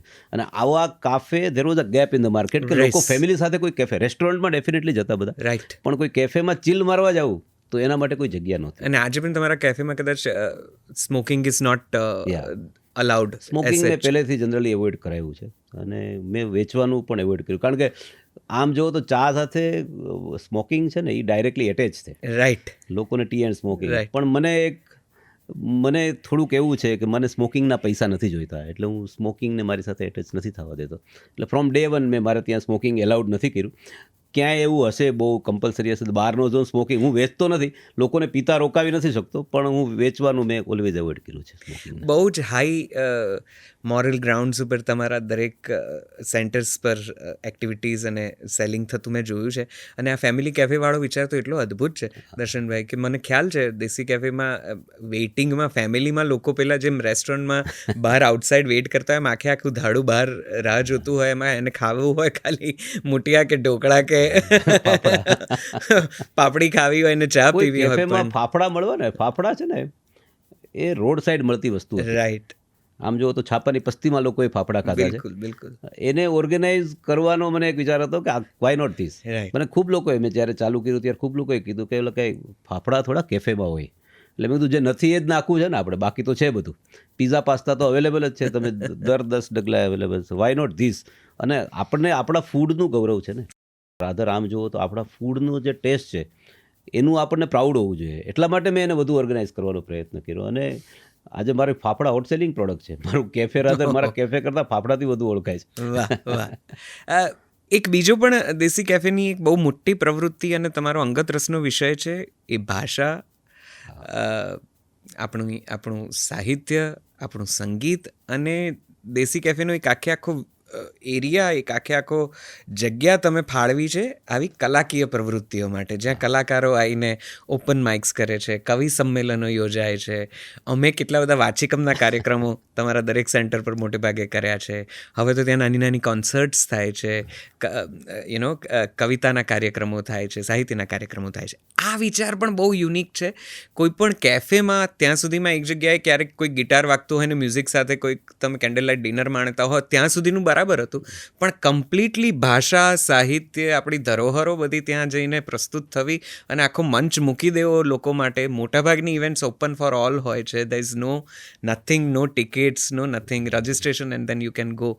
આ વિચાર પણ અદ્ભુત છે. આ કેવી રીતે આવે? આમ જો તો હું એક શિક્ષકનો દીકરો છું.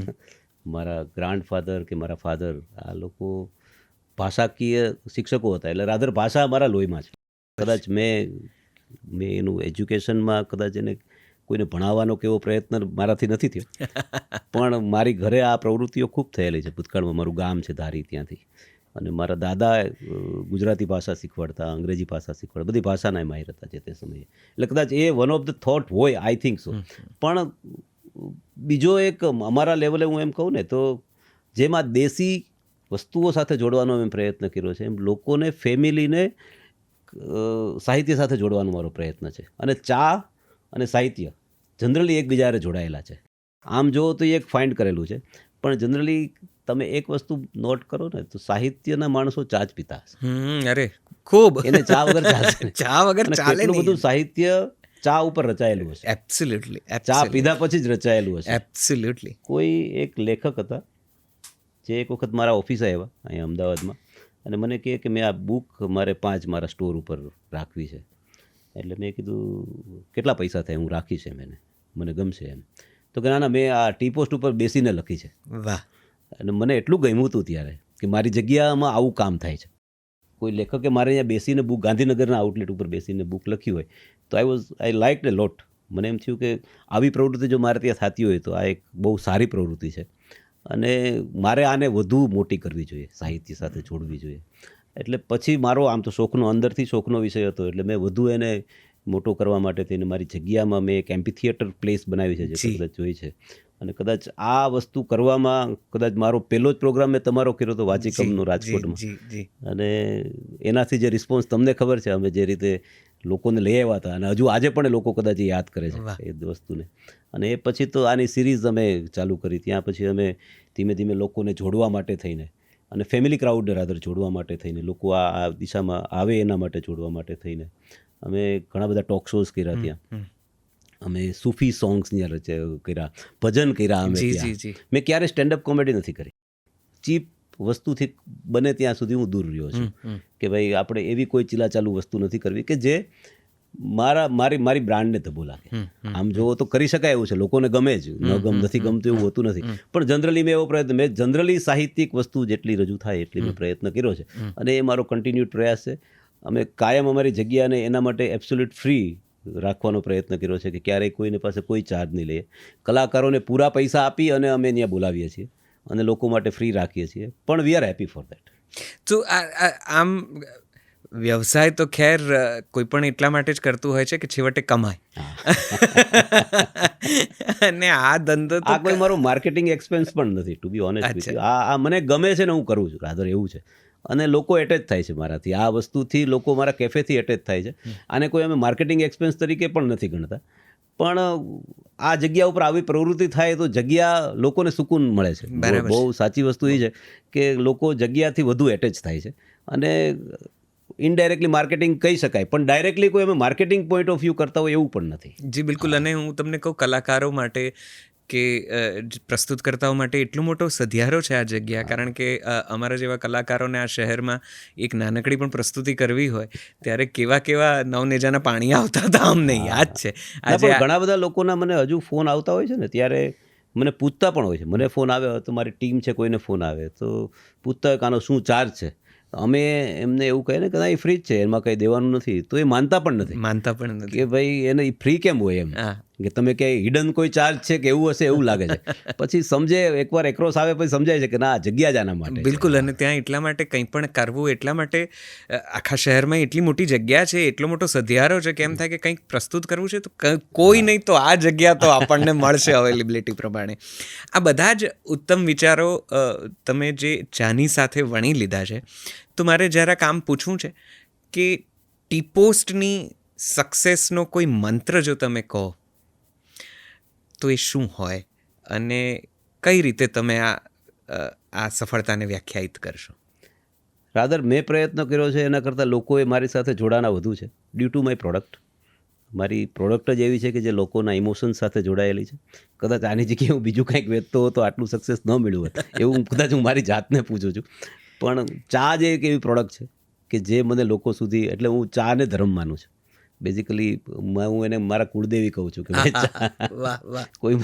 કોઈ મને એમ કહે ને કે કોઈની ચા પીએ ત્યારે મને એમ પૂછે કે કેવી લાગી ચા, તો હું કહું ટી ઇઝ ઓલવેઝ ગુડ. ચા કોઈ દિવસ ખરાબ હોય જ ન શકે એમ. વાહ. કારણ કે મારા માટે ચા કુળદેવી છે.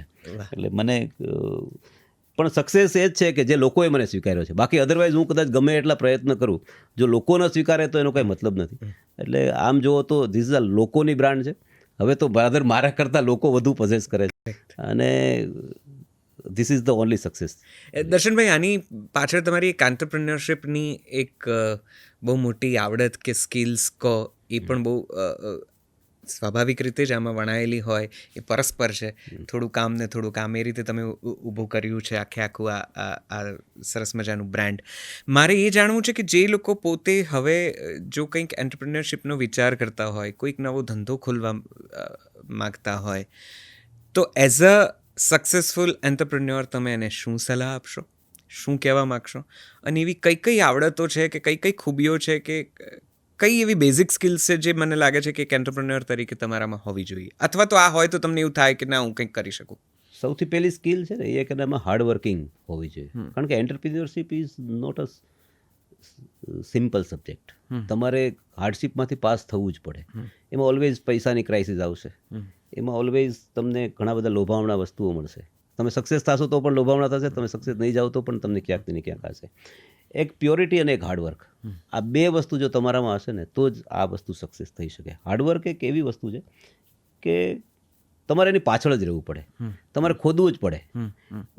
પાણી ઘણીવાર 100 ફૂટે હોય, ઘણીવાર 200 ફૂટે હોય, પાણી તો હોય જ. તમારે ખોદવું જ પડે, એના માટેનો કોઈ રસ્તો જ નથી.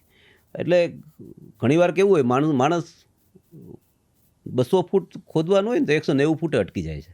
રાઈટ. અને ત્યાંથી પાછો વળી જાય છે કે પાણી નથી એમ. 10 જ ફૂટ બાકી હોય છે. એટલે રાધર એ 10 ફૂટ ખોદવું ક્યારે ને એ બહુ મહત્વનું છે. વાહ. એટલે આ બહુ, એટલે એની પાછળ જ રહેવું પડે તમારે, અટકી કન્ટિન્યુ નથી જવાનું. બાકી તમને કહું સક્સેસ ન મળે ને એવું ક્યારેય ન વિચારવું. મળે જ, કોઈ પણ કામમાં સક્સેસ મળે જો તમે એની પાછળ હો તો. Continuity should be A main thing. તમને શોર્ટ ટર્મ કાંઈ પણ મળી જાય એવું દુનિયામાં કોઈ બિઝનેસ હોતા નથી. તમે કરોડો રૂપિયા નાખી દો અને બિઝનેસ ઊભો થઈ જાય એવું કાંઈ હોતું નથી. એની પાછળ તમારે રહેવું પડે, પર્સનલી તમારે ઇન્વોલ્વ થવું પડે, 24/7 લાગી રહેવું પડે, અને hard work and hard work, this is the only thing that we have to do. આજે પણ હું મહિનામાં 15 દિવસ ટૂર કરું છું, રોજ 12 કલાક કામ કરું છું, અને આ કોઈથી ખૂટતું નથી એ મેં જોયું છે. એટલે આનો કોઈ ઉકેલ જ નથી. હવે તો કોમ્પિટિશન પણ ઘણી, કદાચ આ જ માર્કેટમાં તમારા આયા પછી ઘણા બધા એટલા બધા ટી માર્કેટ વેન્ડર્સ ઓર્ગેનાઇઝ થાય છે, એ તો નેચરલ વસ્તુ છે. પણ હું એને કોમ્પિટિશન કરતાં રાધર આ જેટલા એન્ટરપ્રિન્યોર છે આઈ નો ઓલ ધેમ.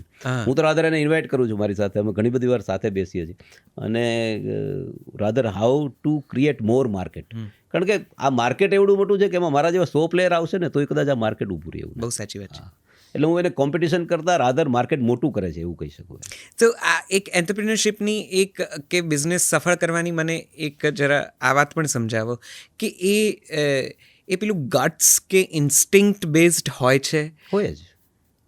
ઇન્સ્ટિંક્ટ બેઝ તો હોય જ કોઈ પણ વસ્તુ. પણ ખાલી ઇન્સ્ટિંક્ટ, હું તમને એ કહું છું કે ખાલી આઈડિયાની કોઈ દુનિયામાં વેલ્યુ નથી. મને આઈડિયા ચા બનાવવાના, જો મેં આટલા 12 વર્ષ થયા મને આ ફિલ્ડમાં અત્યારે, જો કદાચ 5મા વર્ષે મને એક પ્રોબ્લેમ આવ્યો હતો, 6થા વર્ષે 2 પ્રોબ્લેમ આવ્યા હતા, 7મા વર્ષે બીજા 5 પ્રોબ્લેમ આવ્યા હતા, અને દરેક વખતે એવું લાગતું હતું કે ઊભા રહી જશું. કોવિડ સૌથી મોટો પ્રોબ્લેમ હતો કે એમ થશું કે હવે આમાંથી બહાર નીકળશું કે નહીં. પણ આ સમયે પણ તમારે પોતાની, અને પ્યોરિટી અને ઇન્સ્ટિંક્ટ, આ બે વસ્તુને બેચ તમને હું કહું શું થાય છે એમાં, કે જે તે સમયે કોવિડ વખતે it was all of sudden, rather within no time બધું બંધ થઈ ગયું છે. તમને વિચારવાનો પણ સમય નથી આપ્યો કે આ શું કરશું હવે. જે તે સમયે પૈસા નહોતા રાધર, અમારે તો સેલરી દેવાના, અમારા માટે તો કેવું હતું, એબ્સોલ્યુટ ઝીરો રહેવા દઉં, અગેન્સ્ટ બધા જ ખર્ચાઓ ચાલુ, બધા જ સ્ટોર બંધ, બધાના ભાડા ચાલુ, બધા લોકો અમારી સાથે એમ્પ્લોય જોડાયેલા હતા, એ બધાના, અમારે ત્યાં જે તે સમયે લગભગ 400 એમ્પ્લોય જોડાયેલા હતા. આ બધાના પગારો ચાલુ, બધું જ ચાલુ. હું ભાડાવાળાને એમ કહી શકું કે આ બંધ કરો. હું કોઈના ઘર ચાલુ છે ને તો ના ન પાડી શકું. હું ધાર્યું હોત તો હું બધાને છૂટા કરી દેત તો મારે અગેઇન રીસ્ટાર્ટ કરવું પડે કોવિડ પછી. એના કરતાં અમે શું કર્યું, બધાને બોલાવ્યા, બધાને એક જ વસ્તુ કીધી મેં કે ભાઈ આપણે સર્વાઈવ થઈ જાય ને એટલા પૈસા છે મારી પાસે 6-7 મહિના ચાલે તો, કારણ કે આગળનું કેટલું વિઝન છે ખબર નહોતી. આ ઓલમોસ્ટ આખું 6-7 મહિના તો ચાલેલું જ છે. ચાલે તો યસ. તો આપણે એવું કરીએ કે આપણું ઘર ચાલે એટલા પૈસા આપણે લઈએ. તમને હું ભલે 1.5 લાખ રૂપિયા સેલરી આપું છું, પણ આપણું ઘર 20,000 રૂપિયામાં ચાલે. આપણે ઘરે જ બેઠા છીએ, આપણે બહાર નથી નીકળતા. આપણું ઘર 20,000માં આપણે ઘરે જમી લઈએ એટલું થઈ જાય. તો રાધર એટલું જ વિડ્રો કરીએ, અને પછી જે કાંઈ વધશે જ્યારે આગળના સારા દિવસો આવશે ત્યારે આપણે કરશું. રાધર બીજો એક આઈડિયા એવો છે કે આપણે બધાને છૂટા કરીએ. આ મને ગમતું નથી, પહેલાં આઈડિયામાં જાશું તો વધુ ગમશે. વિધાઉટ એની હેઝિટેશન બધાએ મને હા પાડી કે આપણે એમ જ કરીએ. મારી આખી ટીમે મને એમ કીધું કે આપણે બધા જ આટલું આ બધાની સામે ક્લિયર હતું પિક્ચર કે ભાઈ આવી રીતે છે આ. અને અમે 3-4 મહિના સુધી આવી રીતે અમારું ચલાવ્યું. જેવા દિવસો સારા આવ્યા તો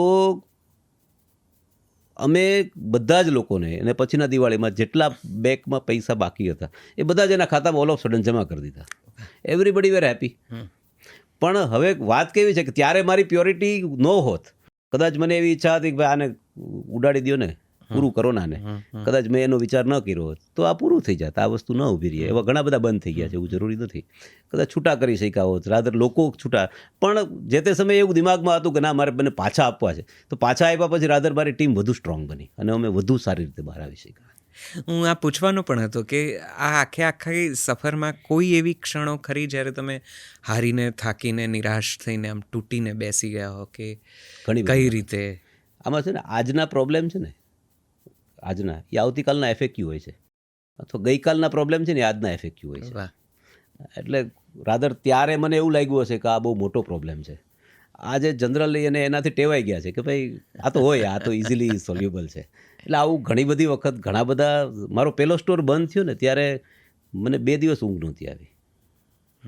મેં ફ્રેન્ચાઇઝી આપી પછી મારો પહેલો સ્ટોર વિધિન 6 મંથ બંધ થયો. મને 2 દિવસ ઊંઘ ન આવી કે વોટ હેપન ધીસ, આવું શું હતું, બિઝનેસ હોવા છતાં હું કેમ બંધ કરી શકું. પણ મને એણે બળ બહુ આપ્યું છે. રાધર 2 દિવસ પછી મને એણે એટલું બળ આપ્યું છે કે આને સોલ્વ કેમ કરવું.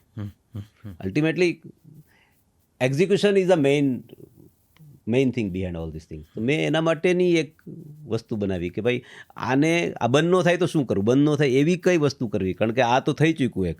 એટલે હું કાયમ એવું કહું છું કે મારી કંપની છે જે મારી યુનિવર્સિટી રહી છે, હું બધું એમાંથી જ શીખો છું. એટલે મને ગ્રેજ્યુએટે આણે કર્યું, પોસ્ટ ગ્રેજ્યુએટે આણે છે. છતાં આ કોઈક સમયે આંખ ભરાઈ ગઈ હોય, એમ નિરાશ થઈ જવાયું હોય, થોડું વધારે સંવેદનાસભર થઈ જવાયું હોય કે આ ધંધો કદાચ હવે મૂકવો પડશે, એવી કોઈ ક્ષણો? આ કોવિડ વખતે થયું હતું. કોવિડ વખતે શરૂઆતમાં તો થયું હતું કે ભાઈ રાધર ઊભા રહી જશું તો શું થશે. કારણ કે જેમ વજન વધુ હોય ને એમ પ્રોબ્લેમ વધુ થાય, હાઇટ ઉપરથી ડર વધુ લાગે. એટલે કોવિડ વખતે, અને રાધર મને ત્યારે છે ને મને પર્સનલી એવું નહોતું લાગતું કે મારું શું થશે. મને એવું લાગતું હતું કે આટલા બધા લોકો જોડાયેલા છે. આ હું કાંઈ એક નથી, આમાં લગભગ ઓછામાં ઓછા 1500-1700 લોકો જોડાયેલા છે, એના પરિવારો જોડાયેલા છે. આ વસ્તુ મારાથી ચાલી જાય ને તો સારું, આને હું નેક્સ્ટ પાર લઈ જાઉં ને તો સારું. અને કોવિડ વખતે લિટરલી આમ આંખ ભરાઈ જ જતી હતી કે ભાઈ આમાંથી બહાર નીકળી જાય તો સારું એમ જલ્દી. એટલે ઇટ વોઝ ધ ટાઈમ. એ સફળતાની કોઈક સરસ ચરમસીમાએ પણ આંખ ભીની થઈ જતી હોય છે. એવી કોઈ ક્ષણ ખરી દર્શનભાઈ જ્યારે તમને એમ થયું કે wow, I have reached somewhere or I have achieved my dream? હું બહુ વર્ષો પહેલાં દુબઈ ગયો હતો ને, ત્યારે મને એમ હતું કે હાલો ચાલો આ ગામમાં તો આપણાથી ધંધો થાય કે ન થાય. અને મેં દુબઈનો પહેલો સ્ટોર કર્યો ને ત્યારે આઈ બીકેમ હેપી કે ના, આઈ ડન સમથિંગ. અરે વાહ. કે ભાઈ આ મેં એવી વસ્તુ કરી છે કે અહીંયા મેં વિચાર્યું હતું ને થયું છે એમ. એના પહેલાં ઘણા બધા હર્ડલ્સ આવ્યા હતા દુબઈમાં, પણ જ્યારે મેં પહેલો સ્ટોર ચાલુ કર્યો ને, કારણ કે it was first international achievement. Right. ઇન્ડિયાની બહાર જઈને મેં પહેલી વાર કામ કર્યું છે. અને રાધર હું જનરલી મારા સ્ટોરના ઓપનિંગમાં ક્યારે, પણ દુબઈના ઓપનિંગમાં હું સ્પેશિયલી ગયો હતો અહીંથી. અને ચાલુ થયો ને ત્યારે જે લોકોનો રિસ્પોન્સ હતો, કારણ કે મેં એવી જગ્યાએ ચાલુ કર્યું હતું કે ત્યાં મને એવું હતું કે લોકો અહીંયા સુધી કેમ આવશે, પણ ઓપનિંગમાં એટલા બધા લોકો મને મળવા આવ્યા હતા કે મને એમ થયું કે ના, આઈ હેવ ગેઇન્ડ સમથિંગ. મને કંઈક મળ્યું છે, એવું નથી કે આપણે ખાલી વેપાર જ કર્યો, એવું નથી, કાંઈક મળ્યું છે આપણને. એટલે બ્રાન્ડની સુગંધ જેને કહેવાય ને એ મને ત્યાંથી વધુ મળી. તો એ કદાચ આખી સફરની થોડી ગૌરવપ્રદ ક્ષણ પણ ખરી કે એના સિવાય પણ ખરી કોઈ? ઘણી બધી ક્ષણો છે, એવું નથી કે આ એક જ ક્ષણ છે, પણ આ મને એવું થયું કે ભારતની બહાર પણ આપણી સુગંધ છે, નથી એવું નથી. કોઈ કોમ્પ્લિમેન્ટ્સ એવા યાદગાર હોય કે તમારા સ્ટોર ઉપર ક્યાંક કોઈક એવો સરસ કિસ્સો કહાણી થયા હોય જેણે તમને એક કસ્ટમરનો ફીડબેક તો કદાચ એમાં હોય જ, પણ એ સિવાય પણ તમને એમ થઈ ગયું હોય કે બાપરે કંઈ ના થયું હોત, આટલું થયું હોત તો ગંગા મને કસ્ટમરના તો કિસ્સાઓ ઘણા બધા છે, એવું નથી, પણ મને હેપીનેસ જે આખા ઓલાની છે ને એ એક જ છે કે રાધર હું એક બહુ બેઝિક ફેમિલીમાંથી આવું છું. મારું કોઈ એવું કોઈ રૂપિયાવાળા પૈસાવાળા ઘરનું મારું શિક્ષક ઘર જતું મારું આમ જોવું તો. પણ મને આજે એક વાતનું કાયમ પ્રાઉડ છે, કાયમ એટલે every day I feel proud for that. પૈસા મળે કે ન મળે, મળ્યા છે નથી મળ્યા, ઇટ્સ અ ડિફરન્ટ થિંગ, પણ હું આટલા બધા લોકોથી જોડાયેલો છું કે એને હું ગવર્ન કરું છું, એને લીડ કરું છું, એક એન્ટરપ્રાઇઝ ચલાવી હું બનાવી શક્યો અને ચલાવી શક્યો. અમે 7 જણાથી કરેલી કંપની આજે મારા પેરોલ ઉપર 500 જણા છે, 500-550 જણા મારા પેરોલ ઉપર છે, અને પ્લસ ફ્રેન્ચાઇઝી નીચે કામ કરતા એવા 2,000 થી 2,500 ફેમિલી મારી સાથે જોડાયેલા છે કે જે અર્ન કરે છે. તો આનો મને પુશ આનું જ છે. મને એવરીડે મને એમ થાય છે કે આ જળવાઈ રહી અને આ મોટું થાય ને તો this is nothing like that, અને આનાથી વધારે કોઈ કોમ્પ્લિમેન્ટ નથી, અને people are happy for that. મને ક્યાંય પણથી ક્યારેય, હમણાં જ મારા એક મિત્ર કોઈ દવાખાનામાં હતા અને એનો મને ફોન આવ્યો, એ બહુ મારા ગામથી હતા.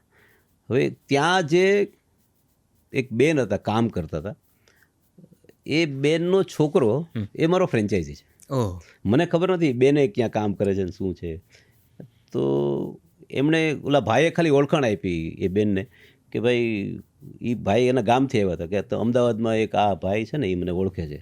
તો ઓલા બેને મને ફોન કર્યો કે મારો દીકરો મારો ફ્રેન્ચાઇઝી અને અમારા ફેમિલીનું આખું જે અમારી ફેમિલી લાઈફસ્ટાઈલ છે ને આખી યુટર્ન આખી એક લેવલ ઉપર પહોંચી ગઈ. That is due to him. એને એટલી બધી ટ્રીટમેન્ટ સારી આપી કે ઓલો ભાઈ પછી કે એટલું બધું કામ કર્યું છે અમદાવાદ જઈને. એટલે આ બધા કિસ્સાઓ રેગ્યુલર બનતા હોય છે અને મજા આવે છે, આનાથી બી એન્જોય લોટ. મને એ પણ ખ્યાલ છે કે તમે તમારા વતનથી બહુ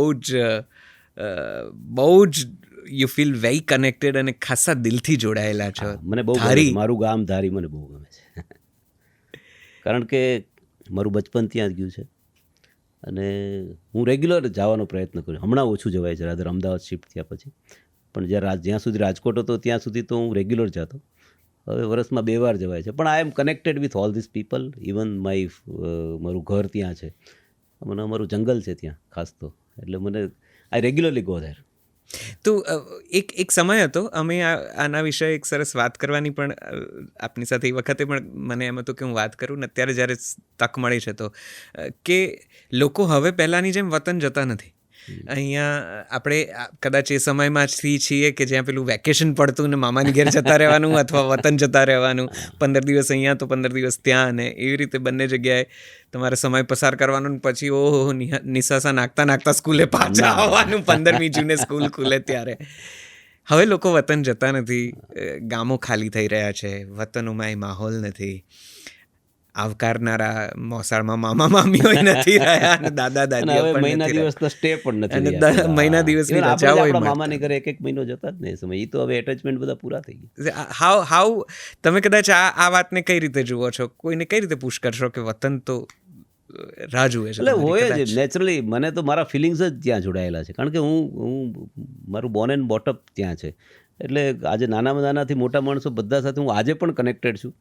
આજે પણ અમે એટલી જ વાતો કરીએ છીએ. અમે સાંજે 6-7 વાગ્યા 8 વાગ્યા પછી ઘણીવાર કોકના ફોન ઉપર તો મારો એક દિવસ એવો નહીં ગયો કે મેં ધારીના લોકો સાથે વાત નહીં કરી. શું વાત કરો? આજે પણ ક્યાંક ને ક્યાંક કામે કર્યો હોય, કાં એમને કર્યો હોય, રિપીટેડ નહીં, અલગ લોકો સાથે. પણ વી ટોક્સ અ લોટ. અમે અહીંયા મારું એક ધારીનું અમારું મિત્ર વર્તુળ છે કે જે ધારીના બધા છે, અને એ અમે રેગ્યુલર મળીએ છીએ. અને એ જે મજા છે એ અલગ લેવલની છે. આજે તમને તમારા બચપનના મિત્રો તમારી સાથે બેસે ને ત્યારે કોઈ તમારી ડેઝિગ્નેશન કે કોઈ પૈસા કે કાંઈ કામ નથી કરતું. It's a different way of thinking. એટલે એની મજા જ અલગ. એબ્સોલ્યુટલી. આમ જનરલી રૂટીન તમારું પૂછી શકું? એક બિઝનેસમેનને છાજે શું કરો, કેવી રીતે ઉઠો, કેવી રીતે દિવસ પૂરો થાય, કોઈ ખાસ હેબિટ્સ, કાળજી લો શરીરની કે બીજી? મને કોઈ એવું રૂટીન તો હોતું નથી, પણ શરીરની કાળજી ડેફિનેટલી લઉં છું. સવાર જીમથી ચાલુ કરું છું ઉઠીને, અને પછી સવારે નાસ્તો કરીને ઓફિસે આવી જાઉં છું સીધો. સીધો ઘરે જાઉં છું. આ તો રૂટીન છે, એવું કોઈ હાઈફાઈ રૂટીન મારું મેં ક્યારેય ડેવલપ થયું નથી ને થવાનું નથી. કોઈ ખાસ એવી આદતો જે તમે કદાચ ફોલો કરતા હો ને હું એક્સરસાઇઝ જનરલી ફોલો કરતો હોઉં છું, ખાસ કરીને એક્સરસાઇઝ. મને રીડિંગ પહેલાં હું બહુ જ કરતો, પણ રાધર ટી પોસ્ટ કર્યા પછી મારું રીડિંગ છૂટી ગયું. એનું મને દુઃખ પણ છે. મેં તમને અગાઉ એકવાર કીધું કે મને આ વસ્તુ રાધર મને ગમે છે બહુ. હજુ મારી પાસે એટલી બધી બુક્સ છે અને ગુજરાતી બુક્સ જ હું વાંચું છું. મેં ઘણા બધા ઓથર્સને ખૂબ વાંચેલા છે, પણ રાધર હવે નથી થતું આ બધું. તમારું પણ રીડિંગ જો છૂટી ગયું હોય તો મને કદાચ આ વાત નીકળી છે તો તમને રીડિંગ તરફ દોરવાનું અથવા તો એ તરફ લઈ જવાનું મન થાય. જલસો બેઝિકલી એક સરસ મજાની ગુજરાતી ભાષાને વરેલી, ગુજરાતી ભાષાના કર્મને વરેલી એક એપ્લિકેશન છે અને એમાં ખૂબ બધી વાર્તાઓ, ખૂબ બધી કવિતાઓ, ખૂબ બધી નવલકથાઓ, નવલિકાઓ અમે વાંચીને તમારા માટે ત્યાં આગળ કાળજીપૂર્વક મૂકી છે. એટલે જો તમારું પણ વાંચવાનું છૂટી ગયું હોય અથવા તો સમય ન મળતો હોય અથવા વાંચતા હવે તો એવું બની શકે કે ન આવડતું હોય ગુજરાતી, આ દરેક કિસ્સામાં તમે જલસો ડાઉનલોડ કરી લો અને અમારા વાચિકમ સેક્શનને કે ઓડિયો બુકને ફોલો કરશો એ સેક્શનને, તો તમને ઘણી બધી વાર્તાઓ અને અદ્ભુત સાહિત્યકારો, વાર્તાકારોની વાર્તાઓ તમને ત્યાં મળશે. જલસો ડાઉનલોડ કરી લેજો, તમને મજા પડવી જોઈએ. દર્શનભાઈ, એક બીજી વાત પણ પૂછવી છે. ફેમિલી તમારા અચીવમેન્ટને કઈ રીતે જુએ છે?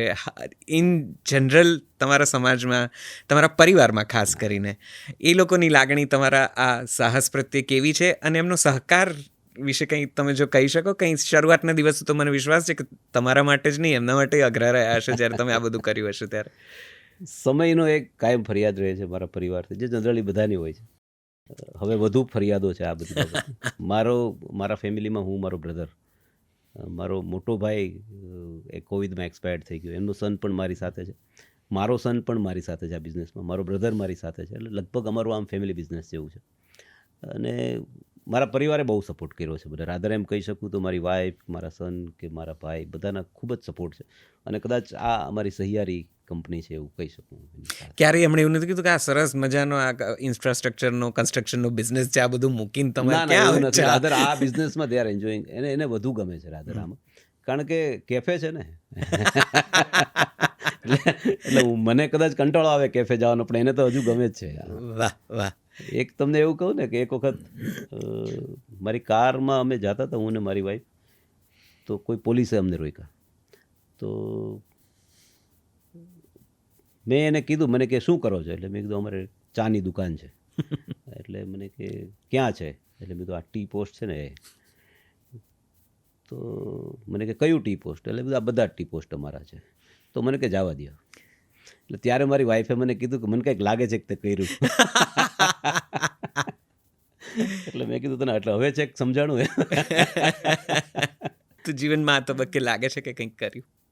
હા, હજુ કરવાનું તો ઘણું બાકી છે. આ કોઈ દિવસ એન્ડલેસ સ્ટોરી છે હજી આનો, કારણ કે એસ્પિરેશન મોટી હોય ને, તમારી એસ્પિરેશન સ્ટેજ વાઇઝ મોટી થતી જાય. પણ એક લેવલે મને હેપીનેસ છે કે અહીંયા સુધી પહોંચ્યા છે અને હજુ ઘણું આગળ વધશે. આ તો એન્ડલેસ જર્ની છે. અમે 250 આઉટલેટ હજી સુધીમાં કર્યા છે અને હજુ મારો એક બીજો પડાવ મારો 1000 આઉટલેટનો છે. ત્યાં સુધી પહોંચશું, પછી આગળની ખબર. ટી પોસ્ટ દેશી કેફેમાં હવે શું નવું નજરાણું આવશે? શું કંઈક નવું લઈને આવી રહ્યા છો? એવું કંઈ નવું લાવવાનો વિચાર છે ખરો? નવું આવતું જ હોય છે મારે ત્યાં, કાંઈક ને કાંઈક નવું હોય છે. અમારી ડિઝાઇનિંગ ફરતી હોય છે, અમારા ફૂડ મેનુ ફરતા હોય છે અને આ ડેઇલી પ્રોસેસ છે. એવરી 3 મંથ અમે કાંઈક ને કાંઈક એમાં નવા મેનુમાં ચેન્જીસ કરતા હોય છે, અમારી થીમમાં ચેન્જ કરતા હોય, અમારી ઇવેન્ટ્સો કાંઈક નવી, કારણ કે નવું આપવું એ જ અમારું કામ છે. રાધર સ્ટીરિયો ટાઈપ થવું હું થઈ જઈશ તો વાત પૂરી થઈ જશે, ત્યાં ઊભું રહી જશે. આ પડાવે, આ મુકામે, આ અવસ્થાએ આ યાત્રાને કઈ રીતે જુઓ છો? Happy with entire. આમ જુઓ તો એવું લાગે છે કે આટલું કર્યું છે, હજુ ઘણું કરી શકાય એવું છે, પણ overall happy with entire thing. મને એટલી ખબર છે કે મેં જે કાંઈ કર્યું છે સારું કર્યું છે, કોઈને છેતરીને નથી કર્યું અને લોકોને સાથે લઈને કર્યું છે.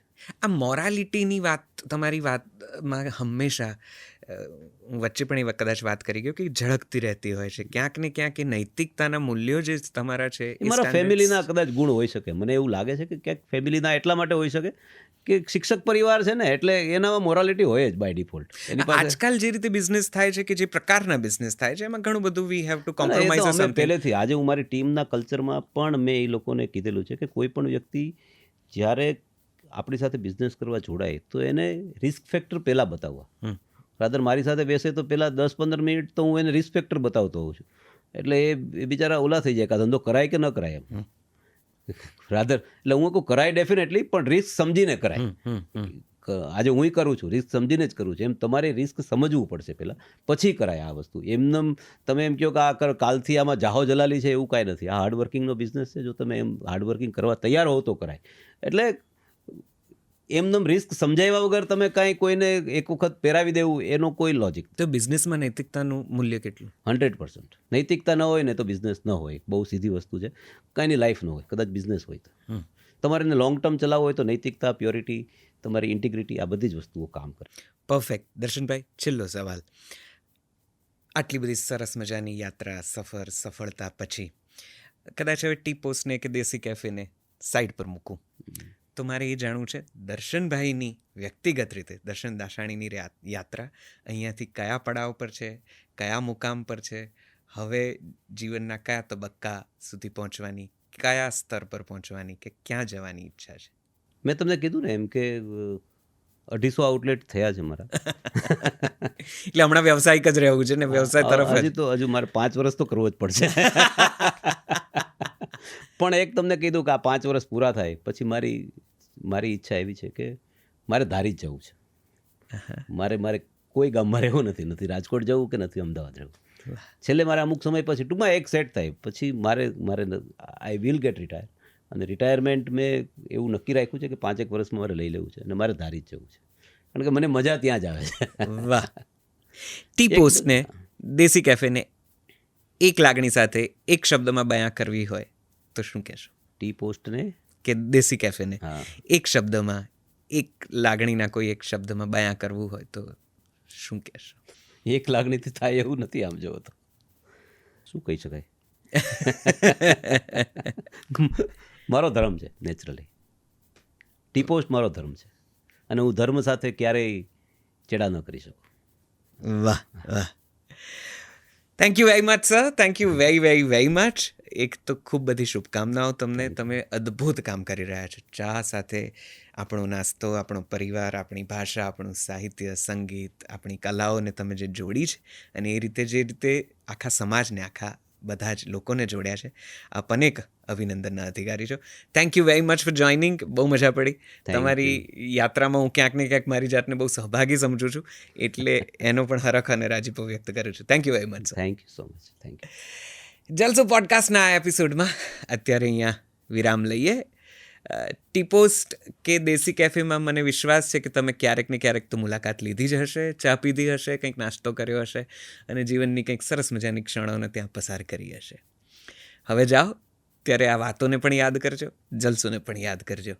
કોઈક નવા વ્યક્તિત્વ સાથે જલ્દીથી મળીશું જલસો પોડકાસ્ટમાં. ત્યાં સુધી મેં કીધું એ પ્રમાણે જલસો ડાઉનલોડ કરી લેજો. પ્લે સ્ટોર, એપ સ્ટોર પર ગુજરાતી ભાષાનું અદ્ભુત કામ કરતી અને માત્ર ગુજરાતી ભાષાને વરેલી આ એકમાત્ર એપ્લિકેશન છે. પ્લે સ્ટોર, એપ સ્ટોર પરથી ડાઉનલોડ કરશો તો તમને મળી જશે. ચાલો, મને રજા આપો. મળીએ છીએ જલ્દીથી. નમસ્તે.